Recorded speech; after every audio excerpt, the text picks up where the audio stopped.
Katika karne ya 3, wakati dola la Roma lilitawala kwa mkono wa chuma, aliibuka shujaa wa ajabu Victor Maurus, askari jasiri wa jeshi la Kirumi, lakini ndani ya moyo wake alishikilia imani imara kwa Yesu Kristo. Alikataa kuabudu miungu. Viongozi wa Roma walimpa onyo kali. Kwa sauti ya utulivu na ujasiri, Victor alijibu, "Ningependelea kufa kwa ajili ya Kristo kuliko kuishi bila yeye." Kwa hasira walimtesa hadharani. Aliminywa viungo vyake, alijeruhiwa kwa mawe na hatimaye kukatwa kichwa karibu na jiji la Marseille. Usiku wa manane, waumini waliuchukua mwili wake na kumzika kwa heshima kubwa.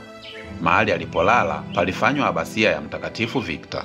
Leo Victor anakumbukwa kama alama ya ujasiri, msimamo wa ushindi wa imani dhidi ya hofu. Alikufa kama askari wa Roma, lakini akaishi milele kama shujaa wa mbinguni. Kuna mengi ya kujua kuhusu watakatifu. Tafadhali tembelea mitandao yetu ya kijamii.